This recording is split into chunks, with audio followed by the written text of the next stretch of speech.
Hi hello welcome to our channel. నేను మీ సిరి. ఈరోజు మనం చెప్పుకోబోయే కథ విలన్ పార్ట్ 69. కథలకు వెళ్ళే ముందు మన ఛానల్ని సబ్స్క్రైబ్ చేసుకోవడం మర్చిపోకండి, లేకపోతే స్టోరీ మిస్ అవుతారు. Villain part 69. మై గాడ్ అనుకుంటూ వాచ్మెన్ పక్కన ఉన్న టవల్ తీసుకుని కుక్క గాయమైన దగ్గర చుట్టేశాడు. కుక్క మెల్లిగా పక్కకు వాలిపోయింది. అర్థమైంది దాని ప్రాణాలు పోయాయని. దాన్ని చూసి జాలి కలిగింది అతనికి. లోపల ఉన్న మనుషులకు కూడా ఏదో ప్రమాదం జరగబోతుందని ఆలోచనకి అతన్ని లోపలికి పరిగెత్తేలా చేసింది. లోపల లైట్స్ అన్నీ ఆఫ్ అయిపోయి ఉన్నాయి. స్విచ్ బోర్డ్స్ వెతికి లైట్ వేశాడు రక్షిత్. ఆ ఇంట్లోకి అక్రమంగా జొరబడిన మనుషులు ఒక్కొక్క గదిని వెతుక్కుంటూ పైకెళ్లారు. ఏదో శబ్దం అవుతున్నట్టుగా అనిపిస్తుంటే మెలకువ వచ్చింది అభయ్కి, జ్ఞానకి. ఇద్దరు లేచి ముఖముఖాలు చూసుకుని, అభి, కనీసం గాలి కూడా లేదు బయట. పవర్ పోయిందేంటి? వాచ్మెన్ ఏం చేస్తున్నాడు? అంటూ బెడ్ దిగి స్లిప్పర్స్ వేసుకుంది జ్ఞాన. అభయ్ కూడా ఆ గదిలో నుంచి బయటకొచ్చాడు ఆమెతో పాటు. బయటంతా చీకటిగా ఉంది. అభయ్ స్విచ్ వేశాడు. లైట్ వెలిగింది. అంతా నిశ్శబ్దంగా అనిపించింది అతనికి కూడా. పనివాళ్ళు ఆ ఇంటి ఆవరణలో వాళ్ళకిచ్చిన గదిలో ఉండిపోయారు. ఆ నిశ్శబ్దం భయంకరంగా ఉంది.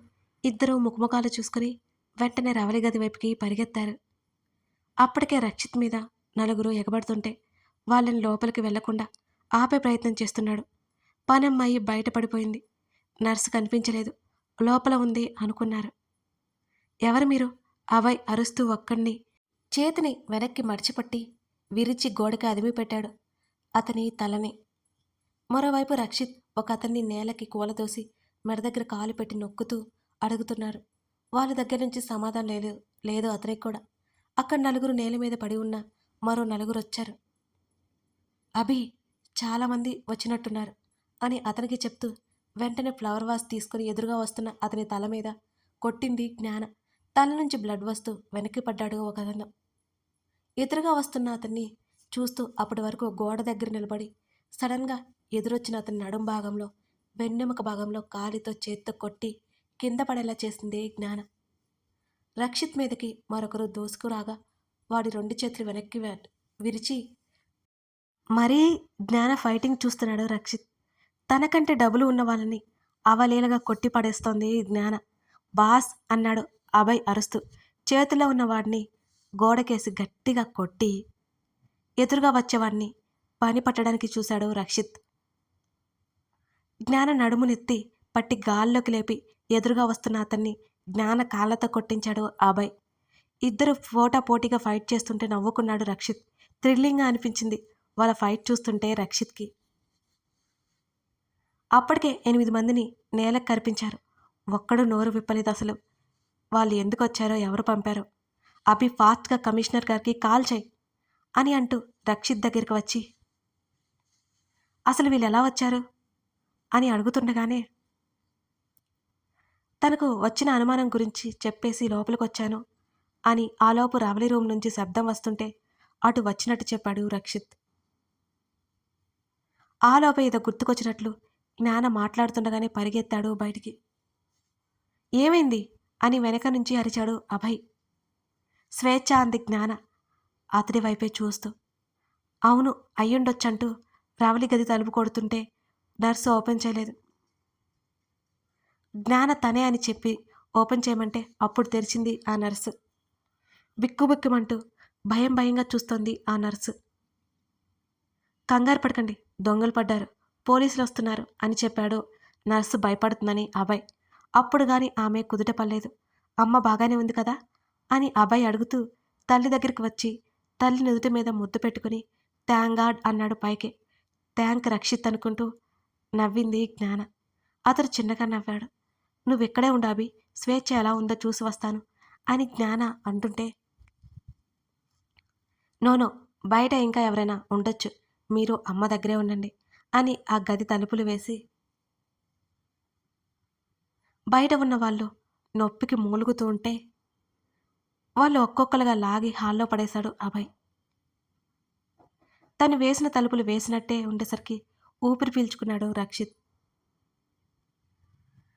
అవుట్ హౌస్ బయట పడిపోయి ఉన్న డాగిని చూసి బాధ అనిపించింది. తలుపులు తెరుచుకుని లోపలికి వెళ్ళాడు అతను. అక్కడి నుంచి గది వైపుకి వెళ్ళాడు. ఆ గది తలుపులు కూడా అలాగే వేసి ఉన్నాయి. తలుపు తీయగానే బెడ్ మీద కూర్చొని కనిపించింది స్వేచ్ఛ. రక్షిత్ కనిపించగానే గబుక్కున బెడ్ దిగి రక్షిత్ అంటూ అతని దగ్గరికి పరిగెత్తి హత్తుకుంది ఆమె. ఎక్కడికి వెళ్ళిపోయావు నన్ను వదిలేసి నువ్వు? ఆ? నాకు ఒంటరిగా ఉండ భయమని నీకు తెలుసు కదా అని ఏడుస్తోంది ఆమె. అప్పటికే భయం తాలూకా ఆమె శరీరం స్వేదానికి గురైంది. పవర్ పోతే చెక్ చేయడానికి వెళ్ళాను అంతే. దానికే ఎందుకు ఏడుస్తున్నావు నువ్వు? భయపడాలా? అంటూ ఆమె వెన్ను నిమురుతూ చెప్పాడు రక్షిత్. నన్ను కూడా తీసుకెళ్ళిపోవచ్చు కదా నువ్వు.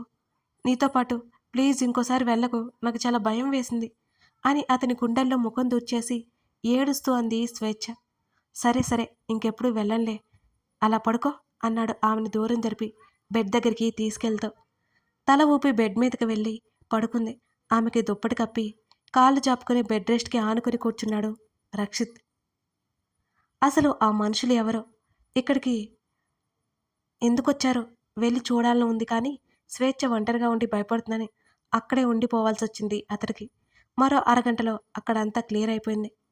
వాళ్ళు ఎందుకు వచ్చారు ఏంటో కనుక్కుంటామని చెప్పి తీసుకెళ్ళిపోయారు పోలీసులు వాళ్ళని. అదంతా విశ్వనాథ్ పని అని జ్ఞానకు అర్థమైంది. అతన్ని దెబ్బ కొట్టాలి. అలా చేయాలంటే ఎలా? అతడి వేలితోనే అతడి కంట్లో పొడుచుకునేలా చేయాలి అని ఆలోచిస్తోంది జ్ఞాన. బాల్కనీలో నిలబడి వెళ్తున్న పోలీసుల వ్యాన్ని చూస్తోంది. ఆ విశ్వనాథ్ని దాటి తనకి పోలీసులు హెల్ప్ చేస్తారని నమ్మకం లేదు తనకి. కమిషనర్ తనకి తెలిసిన వ్యక్తి అయినా సరే విశ్వనాథ్కి భయపడి తనకి హెల్ప్ చేయడు. ఆ విషయం జ్ఞానకి బాగా తెలుసు. గట్టి పథకం వేసి అతన్ని పడగొట్టాలి. మన వాళ్ళందరూ క్షేమంగా ఉన్నారా? తన పక్కకు వచ్చి నిలబడి అభయ్ని చూస్తూ అంది జ్ఞాన. అందరికీ క్లోరోఫామ్ ఇచ్చారు, ఇంతకీ ప్రాణాలు తీయలేదు అన్నాడు కోపం పల్లబిగువన అణిచిపెట్టి. మళ్ళీ వెంటనే అసలు ఆ విశ్వనాథ్ని చంపి పడేయాలి, ఏదో ఒకటి చేసి జైలుకి పంపించేయాలి. నాకొచ్చే కోపానికి ఇప్పుడే అడ్డంగా నరికేయాలనిపిస్తోంది అని కోపంగా చేత్తో రైలింగ్ మీద కొట్టాడు అభయ్. ఇన్ని రోజులు తామిద్దరమే వాళ్ళ టార్గెట్ అనుకుంటున్న అభయ్కి తన తల్లి జోలికి వచ్చేసరికి కోపం కట్టలు తెంచుకొస్తోంది. అభి, ఇప్పుడు ఆవేశం పనికిరాదు, ఆలోచన కావాలి. ఈ పని చేసిన విశ్వనాథ్ అంటే ఎవరూ నమ్మరు అంది జ్ఞాన అతని చేతిని పట్టుకుని కోపాన్ని అదుపు చేసుకోమన్నట్టుగా చూస్తూ. నా వల్ల కావట్లేదు మేడం, నా వల్ల కావట్లేదు. మా అమ్మని ఖచ్చితంగా చంపడానికి ప్లాన్ చేశాడు, నేను వాడిని వదిలిపెట్టిన అసలు అని అన్నాడు రైలింగ్ మీద పిడికిలు బిగిస్తూ అభయ్. అభయ్ కనుబొమ్మలు ముడిపడి ఉన్నాయి. అతడి దవడ కండరాలు మెల్లిగా అటు ఇటు కదులుతున్నాయి. అతని చూపు ఎటో సూటిగా ఉంది. అతని కళ్ళు చీకట్లు కూడా ఎర్రగా మెరిసిపోతున్నాయి.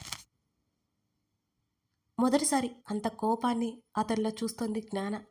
అతని ముఖంలో కూడా. అతనికి దగ్గరగా జరిగి పక్క నుంచి జ్ఞాన అతన్ని హత్తుకుంది. అభి, వదిలిపెట్టొద్దు అతన్ని, కానీ ఆవేశం పనికిరాదు కదా, కూల్గా ఉండు. మనం ఖచ్చితంగా ఏదో ఒకటి చేద్దాం. ఈరోజు సాయంత్రం తాతయ్య వస్తారు కదా, ప్లీజ్ కంట్రోల్ యువర్ సెల్ఫ్. అతని హృదయం మీద చేయి వేసి మెల్లిగా నిమురుతూ తట్టింది జ్ఞాన. కొన్ని క్షణాల పాటు గట్టిగా కళ్ళు మూసుకొని రైలింగ్ మీద ఉన్న పట్టు బిగించాడు. తన తల్లికి ఏమైనా అవుతుందనే ఊహ అతన్ని కదిపివేస్తోంది. పోలీసులు కొందరు ఇక్కడే ఉన్నారు కదా, రెస్ట్ తీసుకుందో పదా, రేపు వెళ్ళి కంప్లైంట్ ఇచ్చి వద్దాం అంటూ అతన్ని లోపలికి తీసుకొచ్చింది జ్ఞాన.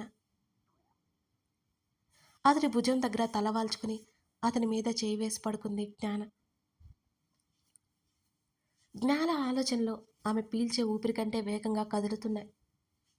విశ్వనాథ్ పరువు తీసేయాలి, అప్పుడే ఆటోమేటిక్గా వీక్ అవుతాడు. అతని ప్రొఫెషన్తోనే అతన్ని దెబ్బ కొట్టాలి, కానీ ఎలా అనేది ఆమె ఆలోచన. ఆమె ల్యాబ్లో పనిచేసిన నాటి సంగతులను గుర్తు తెచ్చుకుంటోంది.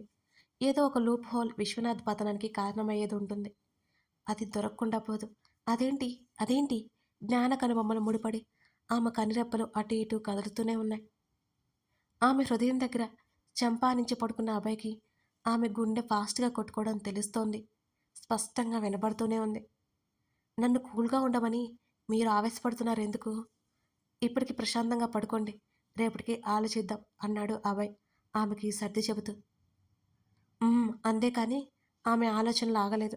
మానసికంగా ఏదో శోధిస్తోంది జ్ఞాన ప్రసూనంబ. కథ కొనసాగుతుంది. ఒక పెద్ద ప్రమాదం నుంచి అభయ్, జ్ఞాన, రక్షిత్లు బయటపడ్డారన్నమాట. అసలు నెక్స్ట్ ఏం జరగబోతుంది? విశ్వనాథ్ని వీళ్ళు ఏం చేయబోతున్నారు? వీళ్ళ ప్లాన్ ఏంటి?